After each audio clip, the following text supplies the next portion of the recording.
Welcome to I Wish I'd Known This Before. Let's start at the beginning. You want to play electric guitar. Apart from the guitar, your setup includes an amp and cables. So what do you need to spend? Or do you need pedals, and what are the pitfalls? Well, good news first. For about 111 euros, big chains in Europe like Horlemann offer you starter kits that include all the essentials: guitar, amp, cabinet cable, picks, guitar strap. I'm sure Guitar Center has them too. There's no need to spend a fortune for great sounding equipment. First and foremost, your quality as a player will define the tone you have. Whatever the guitar, if you have soul and feel, it will always overcome the shortcomings of bad sounding equipment. Always. So, as I said, the best starting point is to get a starter package. And what's the most important bit? Your focus should be in buying a guitar that feels good enough so that you are inspired to play every day. Even if this is an electric guitar, playing it without amp should be a joy. The best option is to go to a guitar store and see what they have to offer as a beginner package. Hopefully they have a sufficiently good guitar that comes with it. Of course, if you're starting out, you have no way in knowing how the guitar should feel. And being on a budget, it boils down to a compromise, as the guitar will be very cheap indeed. If you have the option to take someone with you to help with a decision, like a friend or your guitar teacher, please do so.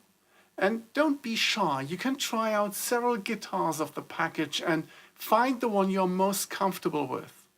And buy exactly that one. Because they might look the same, but they will still feel differently. Remember, a decent electric guitar is fun playing, even unplugged, with no amplification. Don't get sidetracked about people telling you what wood the guitar has to be or the pickups you should have in the guitar.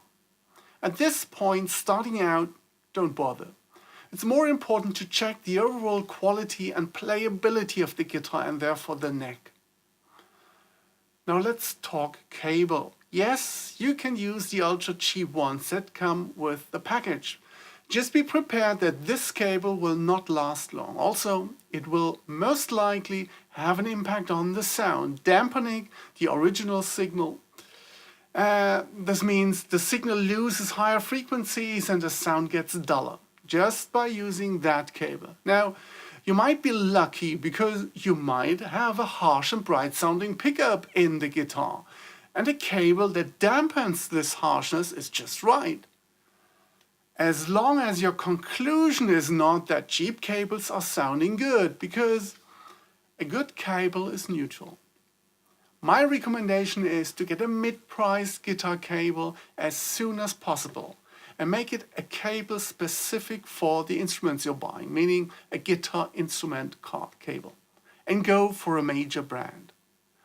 I always bought the most expensive cables I could afford, as over the years they are the best bargain. They usually don't wear out, and in 10 years you still have a cable with the initial quality.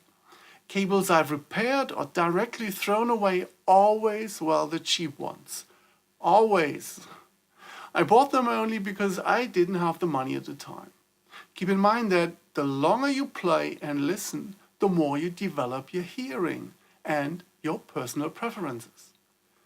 You will get a better understanding of frequencies, and you will start forming a taste on how you want to sound.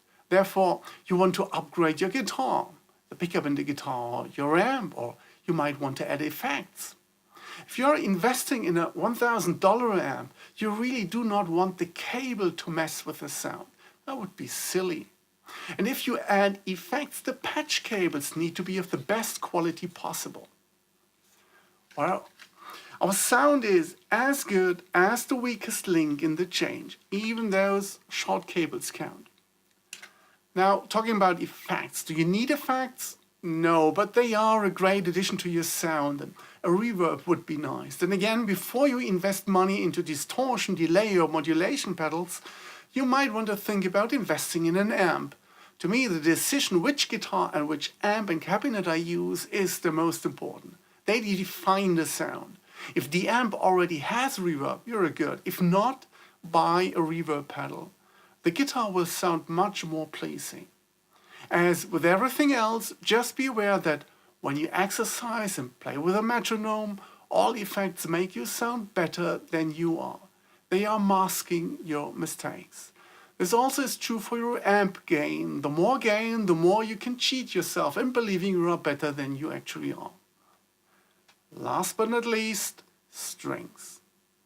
I was always irritated because everyone told me to change strings each week. Apart from not having the money to afford this, I also never felt the need. Yes, new strings sound sparkly, but this has gone very fast. And if you play daily, changing the guitar strings, let's say every month, is more than sufficient.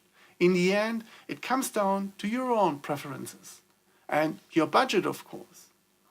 I could go on, but let's stop here. I hope this helps in setting you up, and till next time.